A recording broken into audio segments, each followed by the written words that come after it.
Assalamu alaikum. This is Tahir Afaki and you are watching my channel Wide Vision. हमारा आज का मौजू है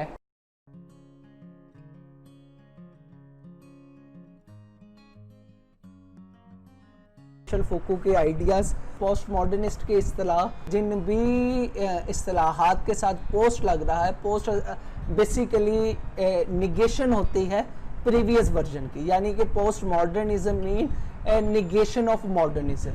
तो मॉडर्निज्म की नफ़ी है, ये भी होता है कि उसका प्यूरिफाइड वर्जन है। तो post modernism mean number one negation of modernism, secondly the purified version of modernism।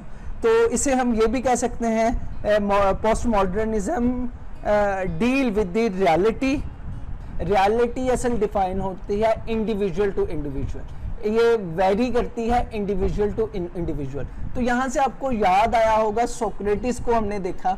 Socrates जिन लोगों के खिलाफ रहा है वो सोफिस्ट थे। तो सोफिस्ट के यहाँ जो सबसे बड़ा उनकी फिलॉसफी थी वो थी man is the measurement of everything. इंसान हर चीज़ का पैमाना है, यानी इंसान के यहाँ जो इंसान समझता है कि ये चीज़ सच है तो ये सच है, ये चीज़ झूठ है तो ये झूठ है। तो पोस्ट मॉडर्निस्ट भी असल में एक्सटेंडेड वर्जन ऑफ सोफिस्ट हैं। इनके यहाँ भी यही है कि रियलिटी जो है वो सब्जेक्टिव है। Man is the measurement of everything, इंसान ही रियलिटी का सबसे बड़ा पैमाना है। तो लिहाजा इनके यहाँ जो सबसे बड़ा आइडिया हमें मिलता वो आइडिया ये है कि there is no such thing as truth. दुनिया में कोई रियलिटी या सच्चाई नाम की कोई चीज़ है नहीं। दुनिया के किसी भी हिस्से में कोई इंसान बैठा तो उसकी नज़र में जो राइट है, रॉन्ग है। तो ये क्या कह रहा है, there is no such thing as truth. लिहाजा सच्चाई क्या है, सच्चाई इसकी नज़र में ये है कि जो आप तसव्वुर करते हैं, जो समझते हैं मेरे लिए सच कुछ है तो आपके लिए कुछ होगा, किसी और के लिए कुछ है। तो ऑब्जेक्टिव रियलिटी या ऑब्जेक्टिव ट्रूथ उसका कोई तसव्वुर मौजूद नहीं है। हर इंसान की नज़र में रियलिटी वो होगी जिसे वो खुद डिफाइन करेगा। ओवरऑल रियलिटी का तसव्वुर, ओवरऑल जो सच्चाई का तसव्वुर, ये ऐसा कहीं मौजूद नहीं है। साइंटिफिक रियलिटीज़ हम देखते हैं, थ्योरी या कोई भी लॉ बन जाए तो वो कायनात के किसी भी हिस्से में वो थ्योरी और लॉ इम्प्लीमेंट होता, जबकि इनके यहाँ ऐसा कोई तसव्वुर मौजूद नहीं है। कोई भी थ्योरी नहीं, कोई भी लॉ नहीं है। There are two types of reality, objective reality और सब्जेक्टिव रियलिटी। तो ऑब्जेक्टिव रियलिटी वो है जो कि कायनात के किसी भी जगह पे जाएं तो वो रियलिटी एज इट है, उसमें उसकी ट्रूथनेस में उसमें कोई फ़र्क नहीं आएगा। जबकि सब्जेक्टिव रियलिटी ये वेरी करती है, मतलब मेरी फीलिंग्स अगर कुछ हैं, मैं खुश हूँ तो मेरे लिए रियलिटी कुछ है, मेरे लिए मैं अगर नाराज़ हूँ, गुस्से में हूँ तो मेरे लिए रियलिटी कुछ और होगी। तो ये मिशेल फूको ये सब्जेक्टिव रियलिटी को ही अल्टीमेट रियलिटी करार देता है। साइंटिफिक रियलिटी इसका नेगेशन करता है और इंडिविजुअलिटी को प्रमोट करता है। मतलब हम लोग देखें ना कि जितने भी हमारे इंडिविजुअलिस्ट गुजरे हैं तो उन्होंने तो इस हद तक इंडिविजुअलिटी को हाईलाइट नहीं किया कि वो बाहर जो है यूनिवर्सल ट्रूथ्स का इनकार करके ये कहें कि इंडिविजुअल के यहाँ जो सच्चाई है वो ही सच्चाई होगी।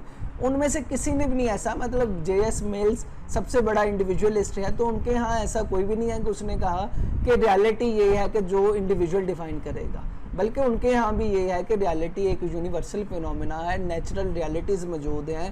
तो ऐसा कुछ भी नहीं है कि रियलिटी वो होगी कि जिसे आप खुद डिफाइन करेंगे, तो ऐसा कुछ भी नहीं है। लेकिन मिशेल फूको के यहाँ या पोस्ट मॉडर्निस्ट के यहाँ ऐसा है कि रियलिटीज़ को आप खुद डिफाइन करेंगे।